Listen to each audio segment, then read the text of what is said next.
Hello everyone, my name is Naci Kahraman. In this sucool YouTube channel, I am doing this for the first time in English. So I have Moha Neçuraytı, Sabancı University faculty member and our graduate student Damla Sarıçelik. They both are co-founders of ERP Pilot, and let's start with it. What is ERP Pilot and what was your motivation behind it, doing it? So as a researcher, actually, we are more motivated about challenging problems, but we have unparalleled satisfaction whenever we see that our research has some application or serving the communities. I think ERP Pilot is the perfect chance for us and the community as well. So we start with the idea about having a big dream about digitalizing or factory future, digitalizing all its activities.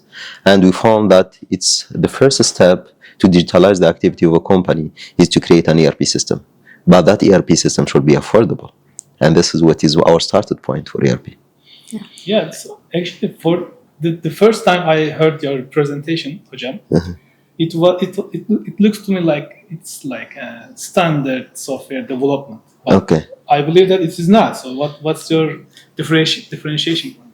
So I think with the evolution of machine learning, large language models, and we can see like new version like ChatGPT, DeepSeek, and so on, we are going beyond the level of analyzing some data, but also creating value out of the data. So if, for instance, if you take it PowerPoint presentation, I all the time give the same example, and it requires some effort, some energy in order to configure that PowerPoint presentation. However, now with the new AI models and machine learning and so on, we can able just to put some descriptions with simple words, and all the presentation could be video, could be presentation. We try to do the same things for ERP. ERP is actually enterprise resource planning. Usually it requires too much expertise and effort that's range from industrial engineering, software engineering, accountant, lawyer, and so on. And the process can span over 1 year, and the cost is like 50,000, 100,000 for small and medium companies.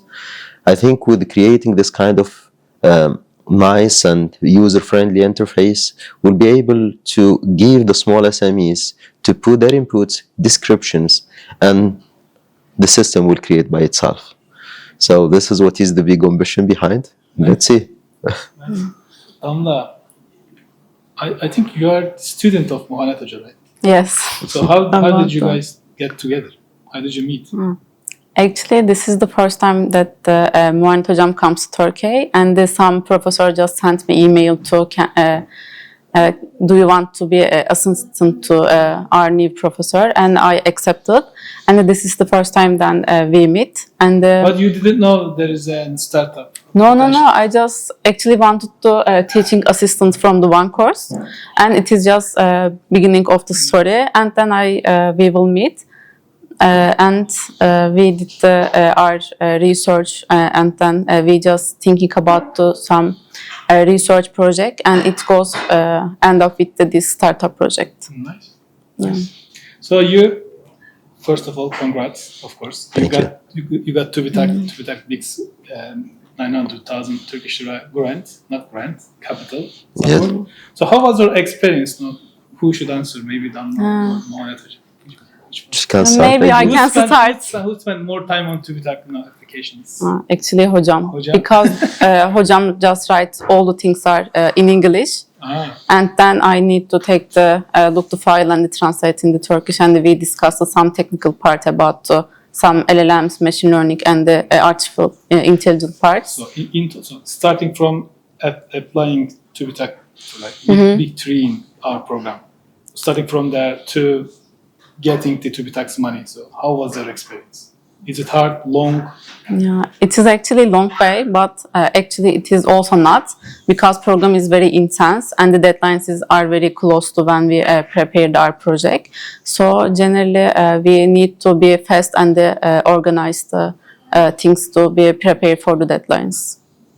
John, you are not Turkish citizen. That's true. You established a company in Turkey with TÜBİTAK support. So is it easy or is it hard to be a founder in Turkey as an international? So I think maybe for the next applicants, for next internationals, maybe You might have First, some we should not hints. overlook the fact that Turkey is the land of opportunities, and there are a lot of support, whether it is research, whether it is like for starting companies, and I think they are ahead of a lot of multiple even developed countries. So they have like nice system. As far as I see, like in Turkey, whether it's like related to your let's say paperwork or related all the things, we have a software, we have something online to access to our system data and something, but it's still not easy because all written in Turkish. Thanks to AI again, we can use click and we have some Google translations and we are able to finalize all. What I can say, yes, it's a little bit harder as compared to non-Turkish, but nothing is impossible. I think they put a rule for everything, and by doing so, you end up reaching your goal. That's what I'm saying. That means you end up creating the company. We get support from an accountant after we at the beginning we starting establishing the company, and he think he's more familiar with the law.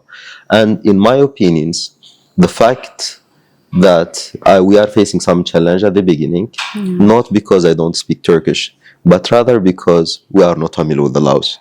And this are very sensitive things, whether it's accountant, whether it's tax, whether it's like insurance for our employees. I think it's require an expert. I think this is where the accountant play a role, but we end up having establishing the company It's overall. actually a good point. So every time, so every case, there will be some challenges and Yes. obstacles, but you have to find a solution to Yes. problems. And for you, sometimes it's like accounting, sometimes it's tax, sometimes it's some legal stuff.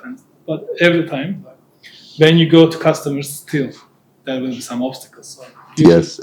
the entrepreneurs always try to find new ways and solutions, of course. So what is your next goals, or what are your future plans for ERP Pilot? So ERP Pilot is just a project within our startup, or like the beginning, or like the first project in our startup, which is called Digital X. And our logo is saying that Digital X, your gate to digital world. So we try to facilitate the access to digitalizing all the activity of the companies. So ERP Pilot is actually, we try to digitalize part of his activities, which is like how the system works, human resource and so on. But in order to make the factory entirely digitalized, what we talk about digital twin, if I'm talking a little bit more scientific, it requires to implement more sensors. It implemented, but it should be smart solution. I think after we establish the ERP system, then we can move to the next level when we try to put it more automated industry. And this is what we talk about Factory of the Future. Last question, and also I would like to give like free time for you to say anything you would like to add. For the next big applicants, what would you recommend them? Actually, they should be clear about your idea, because generally people not ensure that their ideas or what is the specific requirements for their ideas. And then they should be actually organized how to things that's going, because generally people find the idea but they didn't know how to do it, so they just try to quit. But they should ambitious about their project. Also, they should be feel about their ambitions. Right. So nothing is impossible. Yeah. Don't quit. We are getting some inspirational quotes. What would you like to add? Yeah, I think like having an idea is very nice, but also formulating the problem is very nice. I think I recommend people to start early at the time. If they have idea, if they don't have experience, at least writing research project or something, that at least they have to start 6 months ahead of time. This be especially for undergrad students, and they may have like maybe consult with one of their supervisors if they can provide them support or something, because they know a little bit how to formulate the problem. Because the idea look nice, but taking that big problem and try to decompose it into small tasks that require some expertise in the field. But overall, I think like young or like students should be part of the projects all the time, because they have energy, they have ambition, they have a vision as well. They are hard work. I'm really impressed because we start working with the project, and I can see like just fresh graduate, they are well knowledge about AI. That doesn't mean, I think they have a lot of potentials. I believe that they have a knowledge, especially at Sabancı University. They have like a good education system. So I believe that they have nice ideas and they recommend them to apply and encourage them, but they have to be a little bit careful, in especially how to decompose. Let's say if you have a big idea, how to make it simpler, how to make it understandable, how to decompose small tasks, and how to design a plan to reach that one. It's good to hear. That's that. all. Yeah. Thank you very much, Mohanet. Thank you. Damla, Thank you.